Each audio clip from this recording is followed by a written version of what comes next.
হরে কৃষ্ণ।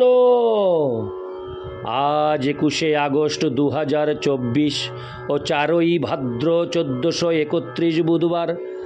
আজ আমি শ্রীমদ্ ভাগবতম পাঠ করছি।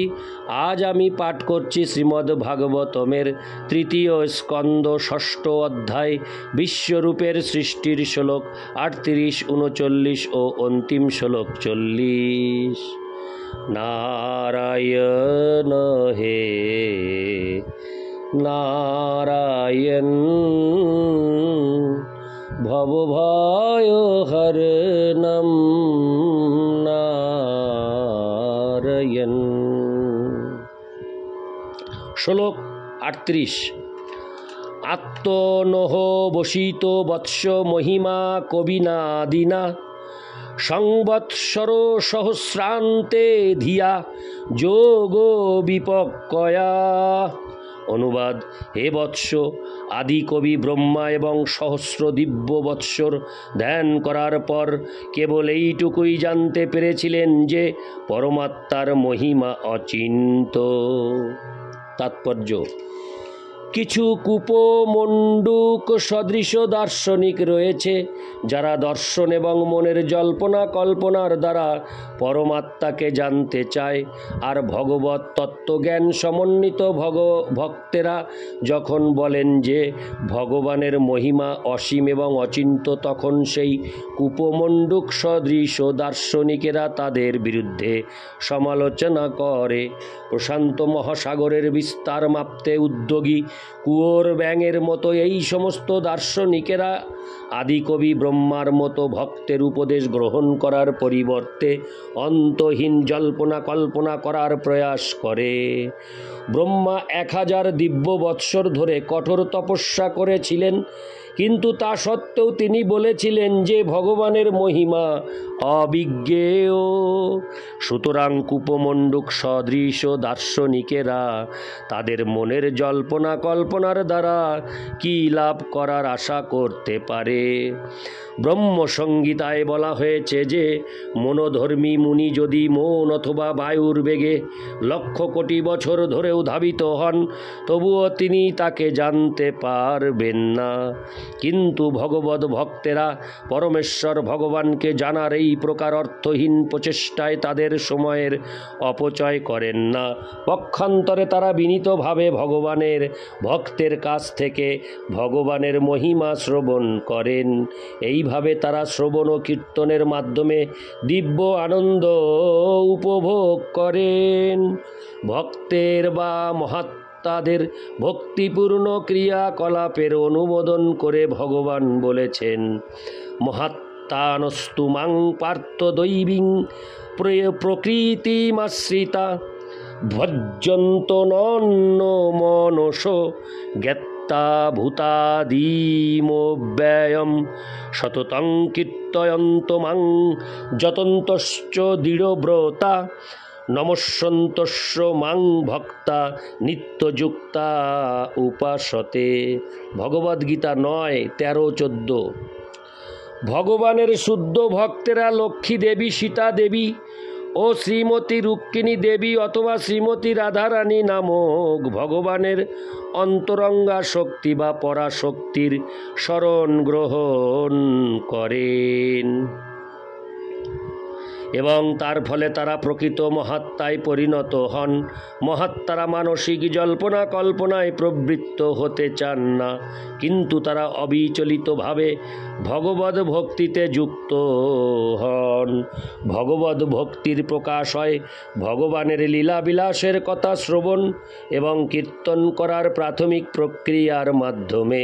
মহাত্মারা যে এই দিব্য পন্থা অনুশীলন করেন, তার ফলে ভগবান সম্বন্ধে তাদের যথেষ্ট জ্ঞান লাভ হয়।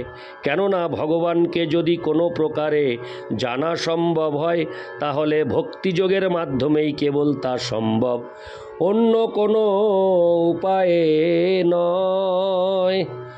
মনের জল্পনা কল্পনা করার মাধ্যমে কেউ তার দুর্লভ মানব জীবনের মূল্যবান সময়ের অপচয় করতে পারে, কিন্তু তার ফলে ভগবানের সান্নিধ্য লাভ তা কোনো প্রকারে সহায়ক হবে না।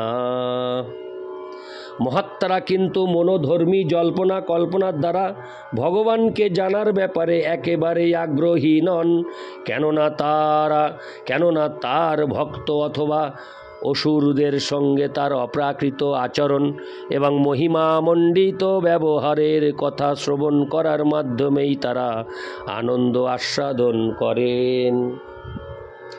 ভক্তেরা উভয় ক্ষেত্রেই আনন্দ আস্বাদন করেন এবং তারা এই জীবনে ও পরবর্তী জীবনেও সুখী হন।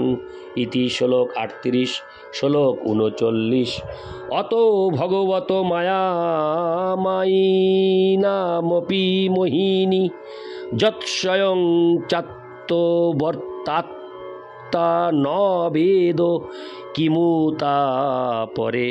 অনুবাদ: পরমেশ্বর ভগবানের আশ্চর্যজনক শক্তি ইন্দ্রজাল সৃষ্টিকারী মায়াবাদীদের পর্যন্ত সম্মোহিত করে। ভগবানের এই শক্তি স্বয়ং সম্পূর্ণ ভগবানের অজ্ঞাত, অতএব অপর ব্যক্তির আর কি কথা। তাৎপর্য: কূপমণ্ডুক সদৃশ দার্শনিক এবং জড়বিজ্ঞান ও গণিতের ক্ষেত্রে বাদ বিবাদকারী ব্যক্তিরা পরমেশ্বর ভগবানের অচিন্ত শক্তিতে বিশ্বাস না করতে পারে, কিন্তু কখনো কখনো তারা মানুষ এবং প্রকৃতির আশ্চর্যজনক ইন্দ্রজাল দর্শন করে বিমোহিত হয়।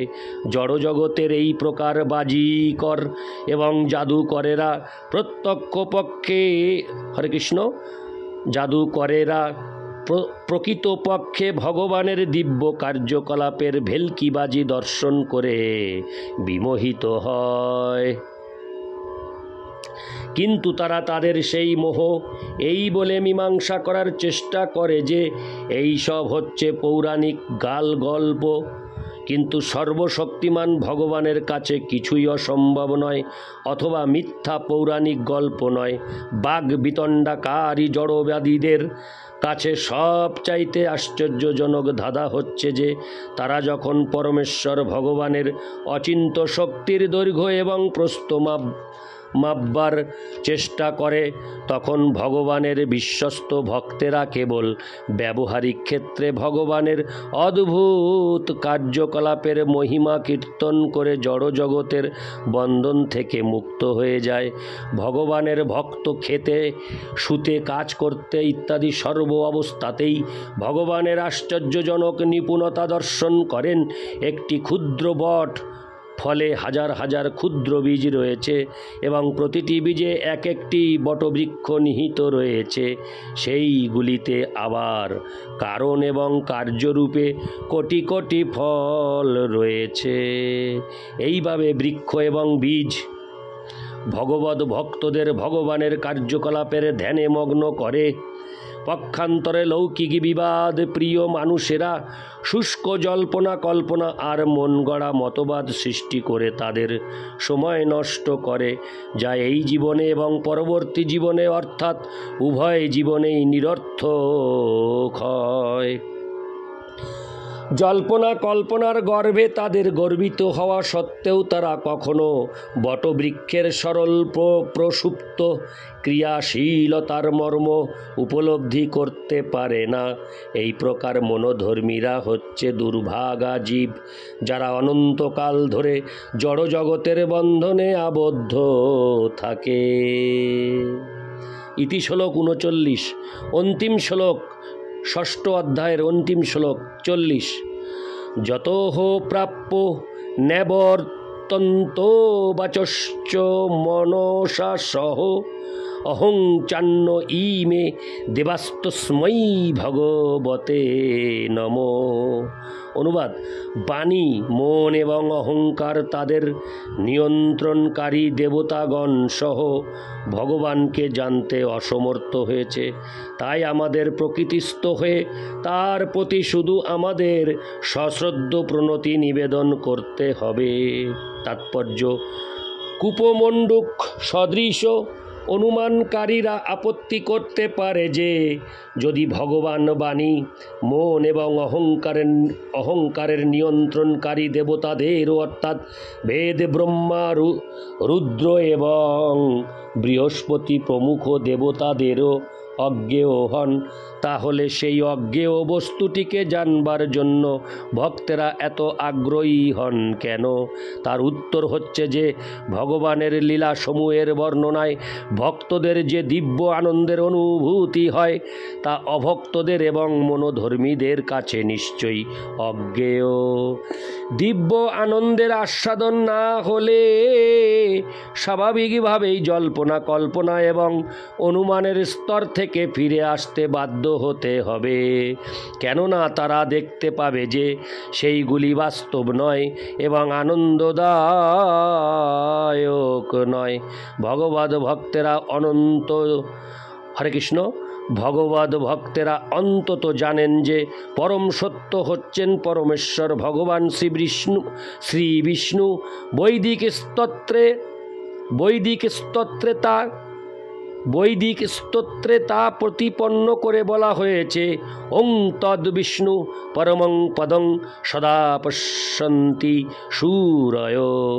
ভগবদ্গীতাতেও 15 সেই সত্য প্রতিপন্ন হয়েছে। বেদেশ্চ সর্বৈরহমেব বেদ্য। বৈদিক জ্ঞানের উদ্দেশ্য অহম বা আমি সম্বন্ধে ভ্রান্ত জল্পনা কল্পনা করা নয়। পক্ষান্তরে বৈদিক জ্ঞান অনুশীলনের প্রকৃত উদ্দেশ্য হচ্ছে পরমেশ্বর ভগবান শ্রীকৃষ্ণকে জানা। পরম তত্ত্বকে জানার একমাত্র পন্থা হচ্ছে ভগবদ ভক্তি। এই কথা ভগবদ্গীতায় 18:55 প্রতিপন্ন হয়েছে। ভক্তা মাম অভিজানাতি জবানো যস্যাস্মি তত্ত্বত।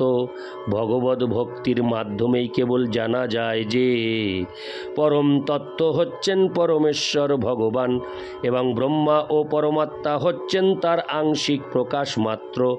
সেই সত্য এই শ্লোকে মহর্ষি মৈত্রেয় কর্তৃক প্রতিপন্ন হয়েছে।